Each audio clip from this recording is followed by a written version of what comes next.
Bonjour à toutes et à tous, c'est Ambre. Et Lila. Aujourd'hui, on vous emmène pour une balade sonore sur une des places les plus iconiques de Marseille, la place Jean Jaurès, plus communément appelée la Plaine.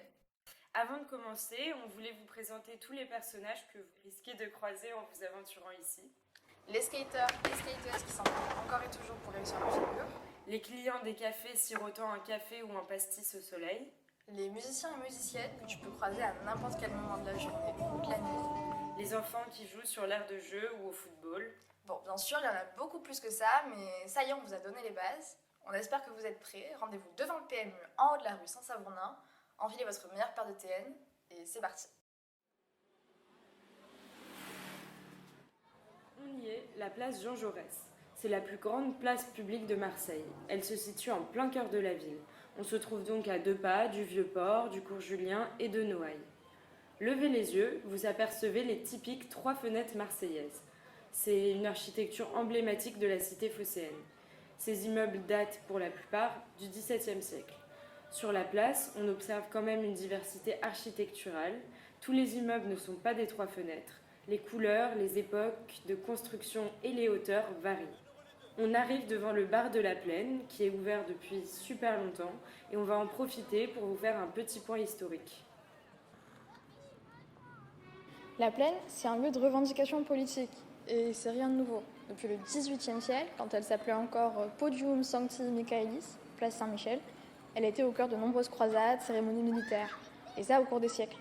C'est en 1919 qu'elle prend son nom actuel, place Jean Jaurès, en hommage à la figure socialiste assassinée 5 ans plus tôt. Elle redeviendra place Saint-Michel un temps, sous le régime de Vichy. Comme quoi, la Plaine a toujours été un carrefour politique. On se trouve maintenant devant l'aire de jeu pour enfants, on est donc à la moitié de la balade. Eh bien, sachez que si on était à la même place quelques années plus tôt, rien de ce qu'on voit là ne serait présent. On vient de recevoir des nouvelles de la lutte de la Plaine. Alors Gérard Chenot, adjoint au maire, vient d'annoncer qu'il jetait l'éponge. Je ne veux plus entendre parler de la Plaine, et puis qui renchérissait derrière et qui annonçait que le quartier serait désormais effacé des cartes de la ville. De nombreuses rumeurs tournaient déjà, mais c'est en août 2015 que les documents de travaux de rénovation fuitent. Quelques mois plus tard, la société d'aménagement Soleam annonçait déjà dans le cadre de l'opération Grand Centre-Ville la requalification de la place Jean Jaurès. La raison, une volonté de rendre l'espace moins vétuste, d'après leur dire. Ça ne peut pas continuer comme ça, la place Jean Jaurès. Ça n'est pas possible. Hein, il faut de l'ordre quand même. La société avait alors organisé des réunions de concertation publique où il serait question du futur visage de la Plaine. En fait, lors de ces réunions, les habitantes et habitants du quartier ont clairement eu l'impression d'être laissés de côté. Ce projet de requalification se voulait au départ un projet réalisé en collaboration avec les usagères et usagers de la place. Collaboration décrite comme un projet visant à la gentrification du quartier mené après un simulacre de concertation. Dur. En tout cas, on se demande pourquoi cet urbanisme né de dialogue et de travail commun n'a pas si bien fonctionné que ça. Nous sommes tous des enfants de la Plaine. Nous sommes tous des enfants de la Plaine. Si les habitantes et habitantes du quartier n'étaient pas d'accord, c'est parce que le projet présenté n'avait rien à voir avec leurs besoins et allait transformer un quartier auquel ils étaient très attachés. Donc, forcément, la plupart des habitantes et habitantes de la Plaine ont refusé le projet. Des manifestations voient alors le jour, un collectif baptisé l'Assemblée de la Plaine est créé et la place va même être occupée pendant plusieurs jours. Ces oppositions sont si fortes que la vague de colère semble faire démissionner Paola Vigano, l'architecte ayant gagné l'appel d'offres. Le collectif lance alors en 2017 une pétition faisant appel à un aménagement avec et pour les habitants. Plusieurs milliers de signataires offrent leur soutien au mouvement d'opposition, mais en 2018, malgré les contestations, le chantier démarre. Il n'est alors plus question pour les opposants de participer aux travaux, mais de les arrêter. C'est une véritable bataille qui démarre alors au cœur de la plus grande place phocéenne. Bon, pour mieux comprendre le déroulement de cette lutte, retour sur le mois d'octobre 2018. Le 16 octobre, plusieurs habitantes et habitants tentent d'empêcher l'abattage d'une 50aine d'arbres centenaires. Une centaine de CRS usent alors de gaz lacrymogène afin de dissiper les militantes. 4 jours plus tard, pas moins de 3000 Marseillaises et Marseillais répondent présents et manifestent pour l'arrêt immédiat des travaux. Après 3 ans de bataille, le 29 octobre, les opposants sont qualifiés de professionnels de la subversion et révolutionnaires de pacotille par M. Chénaud, président de la Soleam. La société débourse alors 390 000 € afin d'installer, sous haute protection policière, un mur de 2,5 m de haut tout autour de la place. Une riposte radicale et surréaliste encouragée par les élus municipaux. Alors que s'érige au cœur de la cité phocéenne une réplique du mur de Berlin, on se demande où est passé le dialogue promis par la municipalité et la société d'aménagement.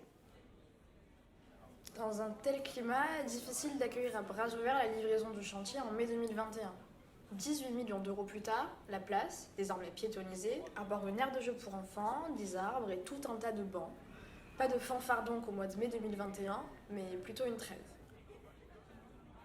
Bon, on a fait le tour, on vous a souhaité plein de détails, mais si ça vous intéresse, vous pouvez checker le documentaire À la bataille de la Plaine de Thomas Akanols, Sandra H et Nicolas Burlot.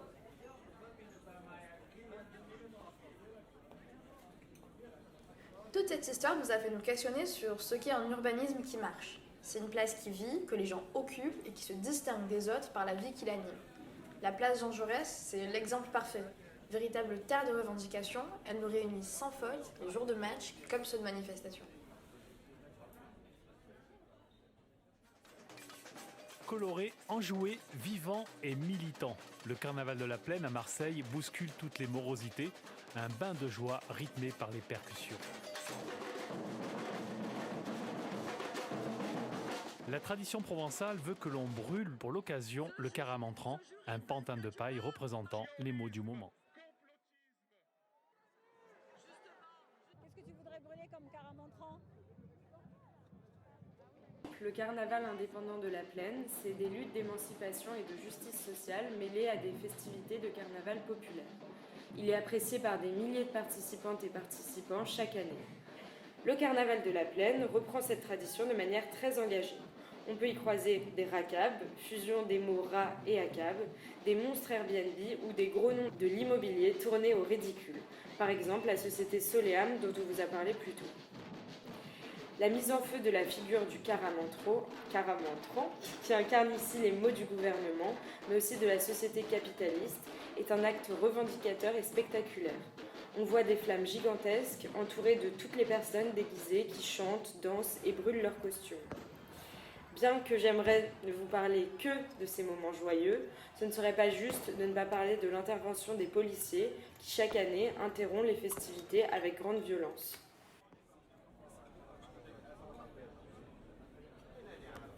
La place Jean Jaurès semble marcher de son propre pas et exister en dehors des lois.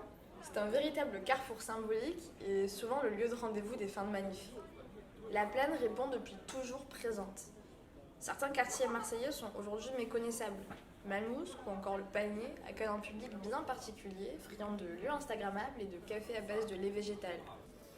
En anglais, on appelle ça gentrification. Ça veut dire que les gens qui... En français, on dit virer les pauvres.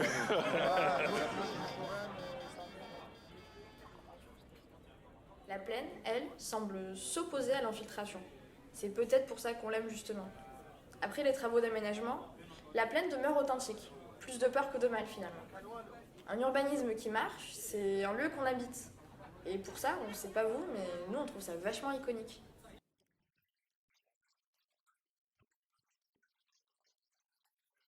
Voilà, notre balade ensemble se termine, il est temps de se séparer. Mais on vous invite à rester encore un peu.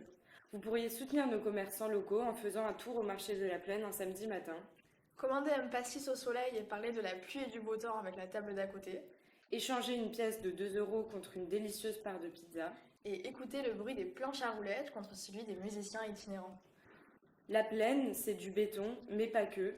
Ce sont des gens, des commerces, des habitués, des conversations à longueur de journée et des scènes quotidiennes rythmées par ses habitantes et habitants. En fait, on vous invite à interagir avec la place, échanger avec ses occupants et devenir vous-même actrice et acteur. Prendre le temps de la découvrir et peut-être même de l'aimer comme nous. Parce que observer, participer, agir, c'est ça, habiter un espace.